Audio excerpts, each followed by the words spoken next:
అమ్మా, రాముడంటే ఏమిటో చెప్తాను చూడమ్మా.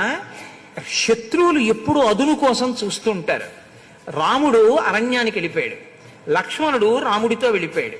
నేను శత్రుఘ్నుడు 7 రోజులు ప్రయాణం చేస్తే తప్ప రాలేనటువంటి రీతిలో గిరిబ్రజపురంలో ఉండిపోయాం. దశరథుడు మరణించాడు. ఒక్క శత్రువు అయోధ్య మీదకి యుద్ధానికి రాలేదు. ఎందుకో తెలుసా అమ్మా?